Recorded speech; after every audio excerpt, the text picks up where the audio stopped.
metafora mentale questa, più che paesaggistica di territorio, no? Perché riprendo una parola che prima ha detto Angelo, che era un gesto eroico, no? Quindi sconfinare fuori dalle proprie convinzioni, dai propri credo, quelli che noi ci imponiamo, quelli che la società ci impone, è sempre un gesto eroico, nel quale andiamo dentro in un'altra conoscenza che tante volte non lo facciamo perché temiamo di non avere più quel perimetro di rassicurazione che abbiamo di solito quando ci costruiamo il nostro essere, il nostro pensiero, la nostra posizione in una società. No? Io non sconfino perché tento di non essere, però il lavoro sconfina per me. Di conseguenza spesso mi capita di vedere che lui, essendo molto più avanti nel tempo, mi insegna sempre qualcosa. Io, lavorando con la terra, in pratica, la terra non sconfina mai, perché non ha confini né territoriali né politici. Però sconfina sempre perché la terra, nella terra c'è la filosofia, c'è l'arte, c'è la religione. In più, secondo me, ci sono anche quelle cose che non hanno un nome, che non hanno ancora una parola, che non possono sconfinare proprio perché non hanno confini. Quindi io cerco di sconfinare così.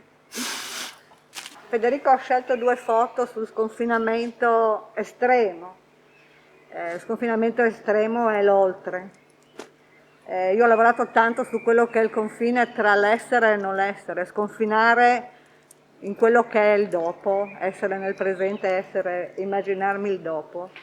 Ho anche tentato di sconfinare tante volte dal mio essere e nell'essere, perché ho tentato tante volte di finire. Il mio sconfinamento è nella poesia. Ah, credi a me, non detestarmi, non maledirmi perché non batto ciglio. L'immagine avversata potrei mostrarti, che non è quella non è cui assomiglio. A chi indovina l'autrice della poesia riceverà in omaggio un mio lavoro. Allora, sconfinare mi pare che fa parte della mia esistenza, per cui ho scritto 2 righe perché altrimenti mi dimenticavo queste cose. Il Friuli, trasformatosi da terra di emigrazione in terra di immigrazione, oggi un Friuli plurietnico e pluriculturale e come tale ancora in fase di costruzione. San Vito, il Friuli, l'Italia partecipano in tutto e per tutto alle grandi questioni che investono l'esperienza dell'essere uomini e donne oggi, le differenze, gli intrecci, gli sconfinamenti e a garantirne la vitalità. L'espressione artistica anche partecipa a questa contaminazione e ci mostra la vita individuale e collettiva. Dunque l'arte non si evolve, non graffia necessariamente e organicamente come linguaggio senza questo sconfinamento. È effetto che deve essere sociale nel senso più ampio e completo del termine, perché la vita, anche la vita personale, è qualcosa di più che personale. Non trasformarsi tutto questo in un bazar o in mercato, al contrario deve cercare di cogliere qualcosa della vita che scorre in te, che scorre in noi. Sì, più che sconfinamento, io direi che non c'è confine per l'arte, no? Cioè per un artista il confine non esiste. Questa è la prima cosa, no? E poi un'altra cosa vorrei dire. Vorrei fare una proposta. Perché questa mostra non sconfina e non arriva da noi? Noi triestini, che siamo veramente abbandonati dall'arte, purtroppo, dall'arte contemporanea. Cioè, sapete che la situazione è drammatica nelle nostre parti, quindi questa mostra io auspico che arrivi da noi. Ecco. E poi c'è una cosa che voglio dire, che è una frase che mi ha detto la mia convivente, adesso si dice così, è sconfinar mi è dolce in questo mare. Mi pare una cosa più che giusta, anche ricordare il nostro grande poeta. E sconfinar mi è dolce in questo mare. Grazie. Il mio sconfinamento è molto emotivo quando mi trovo in terra friulana, perché mi sono sempre trovata molto bene, trattata molto bene, accolta molto bene. Lo sconfinamento, sì, come diceva Paolo, penso che lo sconfinamento sia insito nell'artista. È normale essere così, poi io sconfino proprio. Mi piace, mi piace sconfinare. fisicamente e anche nell'arte. Io volevo dire che chi si occupa di provare a fare arte o chi in generale si occupa di fare ricerca è abituato a dover fare esperienza. Fare esperienza per cercare di fare mondo, mi piace dire. Chi è abituato a fare ricerca sa che deve sempre varcare il confine. E in questo senso il confine non vuole essere inteso come normalmente noi lo intendiamo, e quindi come un limite, ma forse più propriamente come quel territorio dal quale può iniziare la nostra libertà.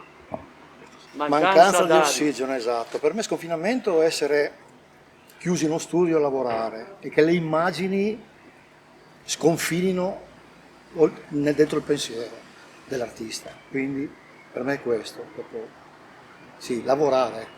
Sconfinare è lavorare, esprimere più che si può attraverso la sua immaginazione. Sconfinare è immaginare qualcosa che succederà, qualcosa che accadrà. Tu sconfini?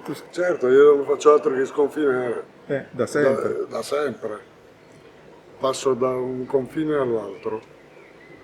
E quindi sì, io sconfino quasi sempre per mezzo della luce sostanzialmente, per cui tante volte si tratta di una sfida, di un combattimento appunto per un'immagine. Questo è. I miei lavori sconfinano sempre, passano dal video alla pittura, dalla pittura alla foto, non c'è un confine ben netto, questo è il mio lavoro. Allora, la dimensione dello sconfinamento è una dimensione che a me personalmente ha sempre tanto affascinato. Diciamo che nella mia esperienza personale c'è stata una vera e propria evoluzione. Inizialmente ero più affascinato dallo sconfinamento in senso geografico. Poi nella vita mi sono trovato anche a dover fare tutta una serie di esperienze molto anche diverse ed eterogenee, e queste hanno rappresentato da un certo punto di vista un sacrificio, da un altro un vero e proprio arricchimento. Ecco, attualmente anche con questa recente pandemia, ecco, ho incominciato a sconfinare proprio a livello interiore, ecco, facendo delle pratiche anche molto magari familiari, molto comuni, che mi hanno permesso di sconfinare e di continuare la mia ricerca. No, si diceva che il vero sconfinamento, si ragionava che fosse proprio questo, passare al linguaggio della parola per noi oggi. Però vabbè, ci provo. Allora, sconfino e dunque secondo me appunto presuppone proprio una soglia, quindi un passaggio, un al di qua e un al di là. E l'arte, l'opera d'arte proprio ci permette questo, ci permette nella sua fruizione di essere qui nel momento appunto in cui si fruisce, ma contemporaneamente anche essere altrove. Allora, la mia attività di fotografo è stata uno sconfinamento continuo tra quella che era l'attività professionale, cioè la fotografia commerciale, la fotografia di prodotto, la fotografia commissionata, e quella che invece era la fotografia personale, la fotografia di ricerca, la fotografia concettuale. Infatti le mie due opere in mostra si chiamano Fotografare la fotografia, che è un po' un ossimoro, e Fotografare il tempo. A questo proposito io voglio ringraziare il curatore Angelo Bertani, perché ha deciso di mettere le mie opere accanto a quella di Guido Cecere, perché ha detto: Bertani, abbiamo portato avanti un importante sodalizio di fotografi. Io sconfino da sempre nelle culture che hanno caratterizzato questa nostra regione, nei luoghi d'azione scelti, con tematiche e medium diversi, confrontandomi con passato, presente e futuro. Dunque sono in sintonia con la collezione di Federico che, diciamo, nella grande varietà delle espressioni artistiche ha un denominatore comune, cioè una forte energia espressiva connota tutta la mostra, non solo la mostra ma anche l'allestimento, e il confronto con i siti storici di San Vito è veramente perfetta.